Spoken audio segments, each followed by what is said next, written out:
安德烈沃麦克，罗马书，保罗的恩典巨作23集。欢迎来到安德烈沃麦克福音真理栏目，专注于神无条件的爱与恩典的教导事工。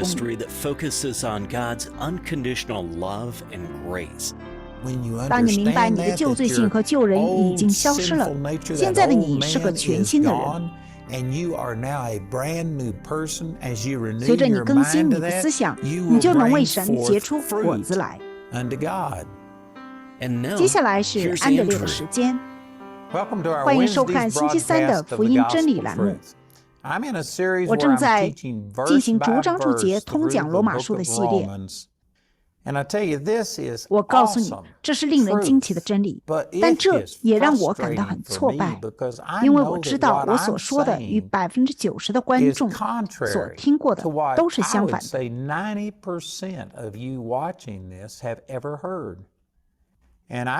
我知道这是个重大的声明，但我已经服侍了53年。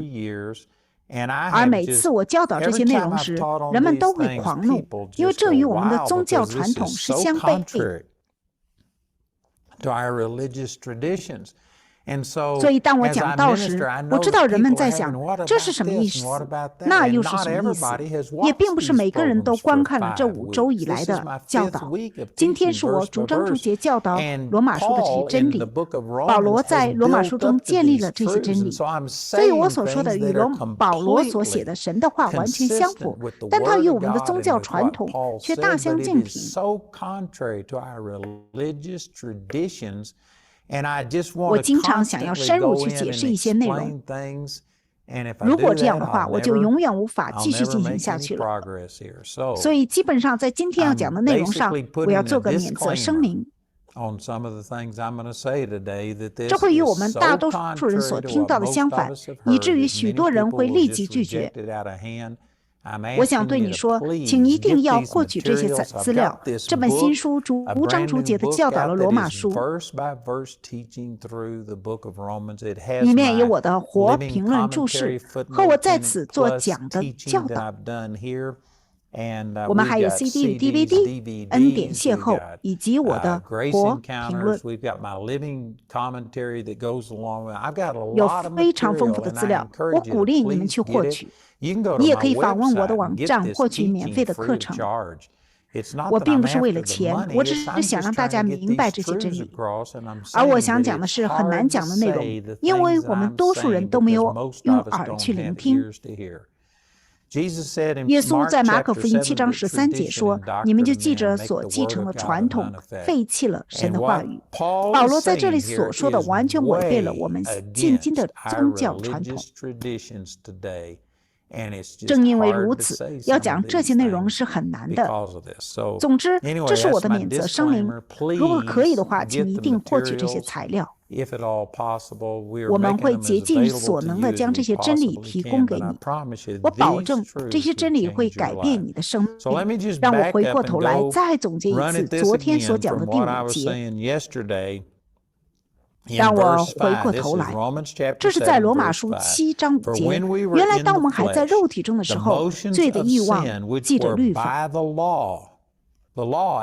实际上，律法会使人犯罪，它牵引着罪，它让罪在我们生命中有了机会。正如哥林多前书15章56节说的，罪的权势就是律法。律法使罪在我们里面活了起来。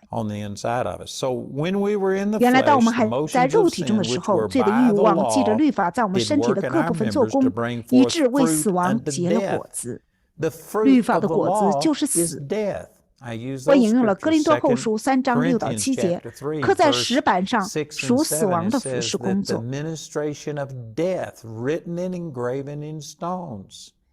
接着在第9节，圣经说带来定罪的服事工作。律法是属死亡和定罪的服事工作，这就是它结出的果实。第6节，但如今我们既然在那捆绑我们的律法上死了，就脱离了律法。这是说我们在律法之下的旧罪性现在已经死了，消失了。现在我们能自由地按圣灵的新样式侍奉他，而不按条文的旧样式。那么我们要怎么说呢？保罗是在说律法是罪吗？绝对不是。然而要不是记着律法，我就不知道什么是罪。如果律法没有说贪心，我就不知道有贪心。但是罪借着诫命，趁机在我里面生出种种贪念。原来在律法之外，罪是死的。这是多么激进的言论呐！实际上是律法使罪活了过来。实际上是律法将权力赋予了罪。那些试图基于律法或你的表现而与神连结的人，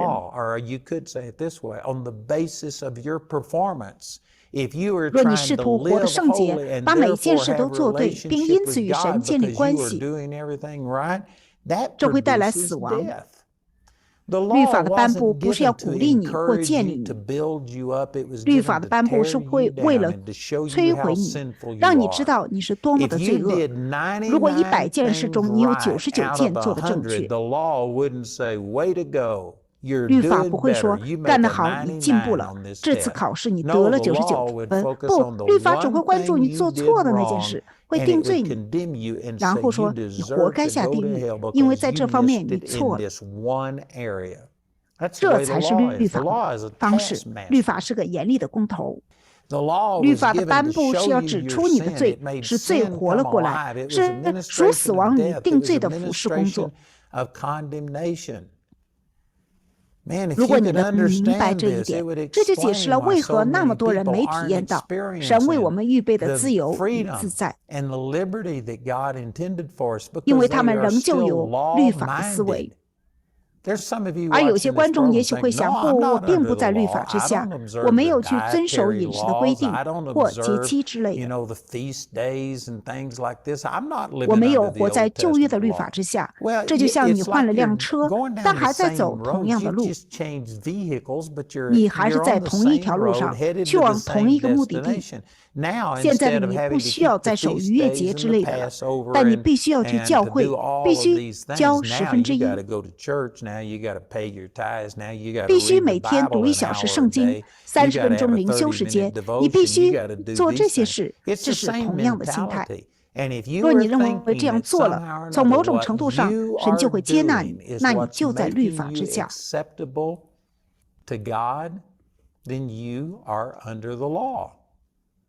也许你没有旧约律法，取而代之的是新约律法，但这仍然是律法的心态，它会结出死亡的果子。再回到第7节，那么我们要怎么说呢？难道律法是罪吗？绝对不是。然而要不是记着律法，我就不知道什么是罪。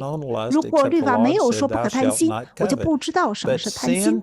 但是罪记着诫命，趁机在我里面生出种种贪念。贪念的意思是不受控制的欲望。实际上，律法使我们对那些事产生了欲望。若我告诉你，假如你1年不吃巧克力，我就给你100万美元。Without ever, eating chocolate.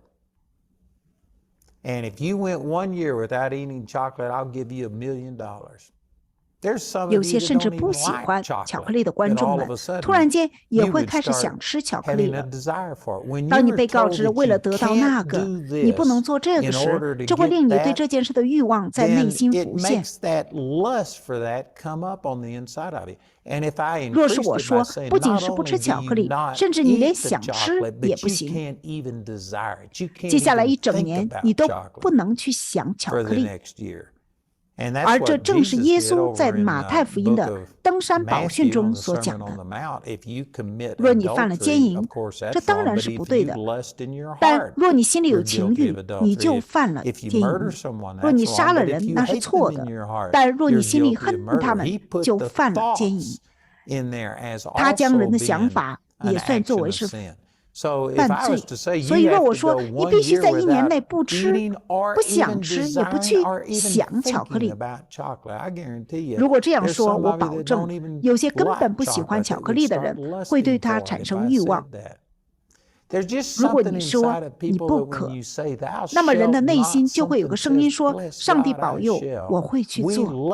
我们渴望得到那些命令禁止我们得到的东西，这就是第8节所讲的。但是罪记着诫命，趁机在我里面生出种种贪念。原来在律法之外，罪是死的。天哪，这真是令人惊奇的言论。第9节说：从前没有律法时，我是活着的，但诫命一来，罪复活了，我就死了。于是我发现那本该带来生命的诫命，它却导致了死亡。在昨天节目的最后，我提到了这节，而我却没时间了。这里说：从前没有律法时，我是活着的，但诫命一来，罪复活了，我就死了。请注意，他说的是罪复活了，他并没有说罪来了。罪已经存在了，但没有律法，罪就不算为罪。罗马书5章13节就是说，没有律法以前，罪已经在世上了。不过没有律法，罪就不算为罪。让我在这块快速的讲一下，再说一次，这将与许多人背道而驰。由于宗教的熏陶，很难对人们去讲这些完全不同的内容。当一个孩子出生时，我们会说这孩子是多么可爱，多么天真呐！而这个小孩子生来也有罪性。一个小小的婴儿，我保证你不用去教导小孩子自私或恨别人，或教导他认为全世界都在围着我转。我们所有人生来就是这样的。在罗马书第5章中，我已经讲到了这点。圣经多次说到，罪是记着一个人进入了世界，并且死是记着罪进入的。你个人的罪并不是令你成为罪人的原因，你天生就是有罪性的。若你不以正确的方式训练和教育孩子，我向你保证，罪性是自私的。他会杀害，他会偷窃，他会抢走其他孩子的玩具。生来就有罪性，但在你长到通常的责任年龄前，你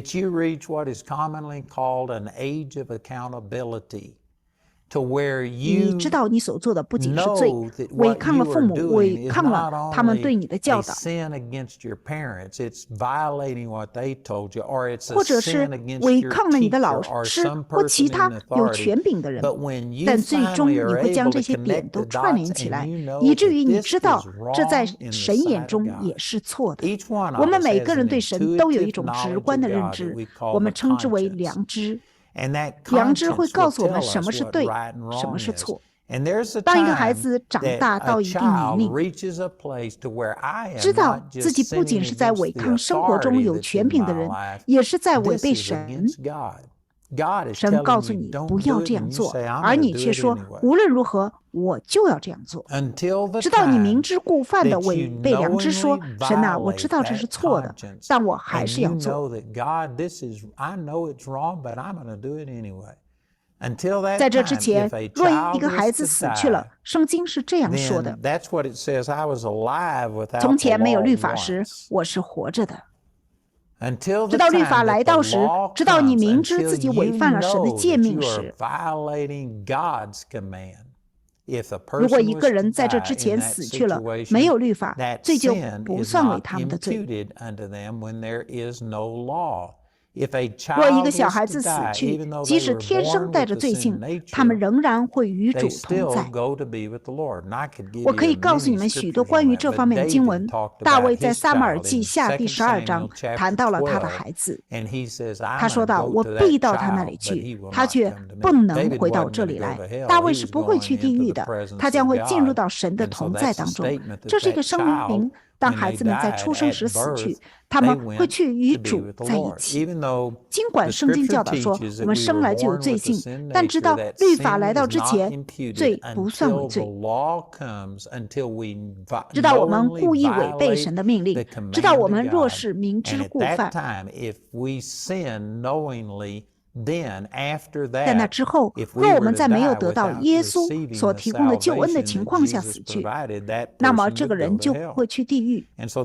而这个问责年龄的差别是很大的。有些人认为大概是在青少年时，这就是他们举办见真理的原因。从那时起，一个孩子就要为自己的行为负责。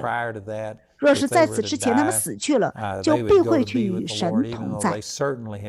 即便他们确实做了错事，也许是很自私或撒谎等其他事，但在他们知道这是错的或故意违反律法之前，这些罪是不会针对他们的。对我来说，是在我8岁时发生的。我能清楚地记得，我所做的不仅在父母眼中是错的，在神眼中也是错的。后来我悔改了，我获得了重生。所以对我来说，是在8岁时发生的。我相信它也会在8岁前发生。我也相信有些天生就有精神疾病的人，如果他没有正常的机能，若他们不能完全意识到自己在做什么，或大脑不能运转，有某种残疾，他们可能永远到不了责任年龄。总之，以上就是这节经文所说的。从前没有律法时，我是活着的，但诫命一来，罪复活了，我就死了。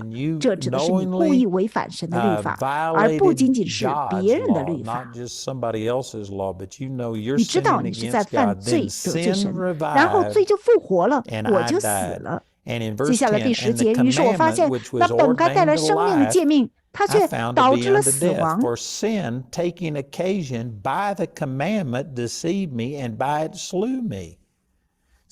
实际上，罪是通过律法获得了机会，从而辖制了我们。那么，神为何要赐给我们一个东西，好让罪来辖制我们呢？正如哥林多前书15章56节所说，罪的权势就是律法。为何神要赐下一个东西来给罪权势，而不是给我们权势呢？前面讲过了，我没有时间回头充分解释，请一定获取这些资料。但这里的罪并不是指个人的犯罪行为，他说的是罪性。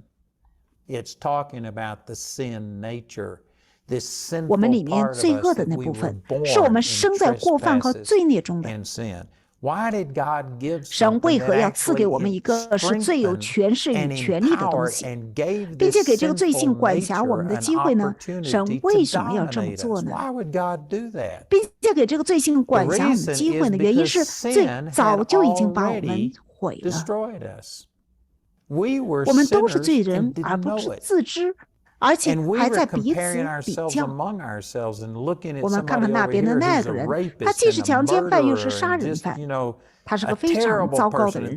然后我们心想，我比他好多了，所以我相信神会接纳我的，因为我比这人更好。看，这就是耶稣所讲的关于法利赛人与税吏的比较。法利赛人说：“感谢你，因为我不像其他人那样，我1周禁食2次，我奉献薄荷、石螺、香芹的1/10，我也不像这个税吏。”圣经说，你们彼此之间相比较是愚蠢的，然而这却是人们一直在做的事。人们心想，我没有这个人那么坏。你知道吗？该隐他杀了一个人，但是他的曾孙却说：“我杀了一个人，但我是出于自卫。如果神保护了该隐，那么神也会保护拉麦77倍。”神并没有这么说过，是拉麦自己说的。拉麦在拿自己与别人相比较。正因为如此，他认为神肯定会接纳我，但他却没有意识到罪就是罪。无论你是大罪人还是小罪人，罪的工价就是死。罗马书6章23节。神之所以赐下使罪有权势，叫罪活起来的律法，神这样做是要把你从欺骗中领出来。这样你就不会觉得我比这个人好，所以我很棒，神会接纳我的。神颁布了律法，当他这样做时，律法使罪复活了，不是个人的行为，而是这个罪性。律法使罪的本性复活，违背了神的命令。而神已经知道这一切会发生，他之所以颁布律法，他知道当他说你不可时，当他告诉你你想要成为什么样的人时，他知道人里面的罪性会因此叛逆并显露出来，他会把我们内心的不虔诚冲洗出来。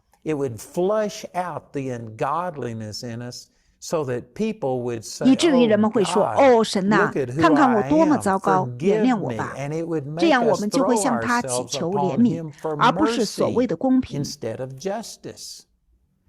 你知道吗？我曾在一家摄影工作室工作，我们会给客人拍摄照片。在我们中间有这样一个笑话，我们从没对顾客这样说过。但当顾客离开后，我们员工之间会说，当女性顾客光顾时，他们会看着这些照片，他们说：“哇，这张照片拍得不太好。”他们会一直说这照片拍得有多糟糕。而我们则会试着告诉他们：“可我觉得真的很好看，你看起来很漂亮。”他们之所以这么做，只是希望你能反过来恭维他们。他们会批评自己的照片，心里却盼着你能说：“哦，不，照片里的你真的很漂亮。”而我们也会这样回答顾客们。但当他们离开时，我们会开玩笑说：“那位女士说这张照片拍得不太好。”我们会说：“女士，你需要的不是公平，而是怜悯。”阿门。这就是律法的目的。人们认为这不公平，我是个好人，我做了那个，神却没有为我做这个。而神说的是：“你想公平吗？你想让我公平地对待你吗？”他说：“这是我的标准律法。”他给出了如此之高的表现标准。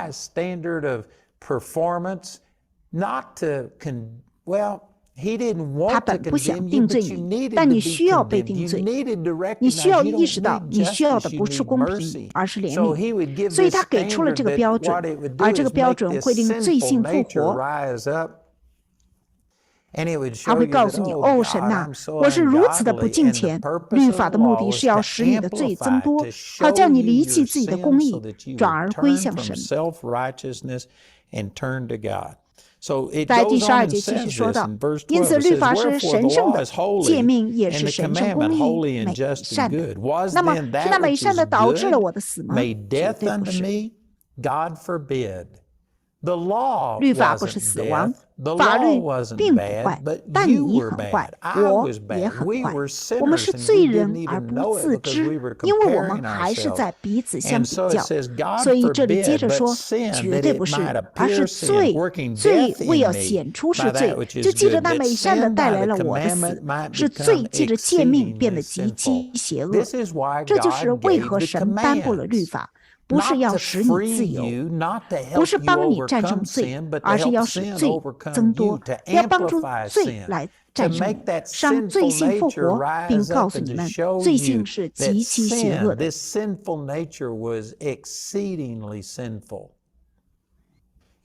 你知道我是在教会里长大的，我一生都在侍奉神，从没说过一句脏话。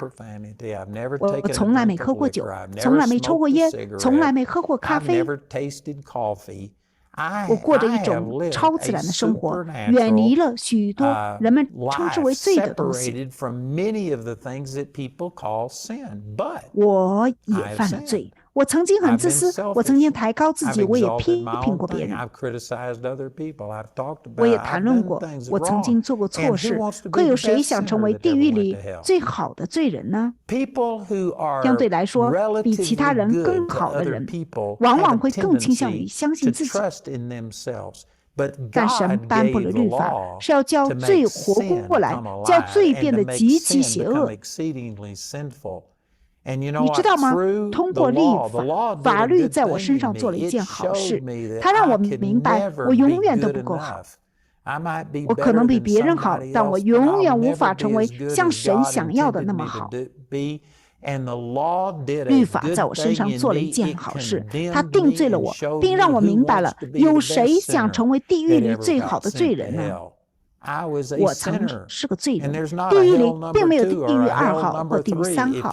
如果你犯了罪，亏缺了神的荣耀，你必须悔改，借着耶稣来领受救恩。这就是律法所做的，它使罪变得极其邪恶。然而，这却有着积极的意义，因为这让我离弃了自我的公义。我需要救恩，就像那个强奸犯、杀人犯或小偷一样，我也需要救恩。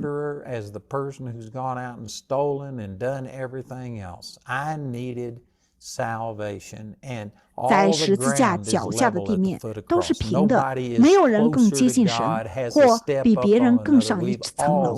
我们犯了罪，亏缺了神的荣耀，因此对于罪的唯一答案，对每个人也都适用。不仅适用于一个谋杀、撒谎、偷窃、坏事做尽的人，也适用于宗教伪君子，也适用于相对来说很正直却仍然在相信自己的人。我们都必须来到十字架的脚下，借着恩典来领受救恩，而不是靠表现。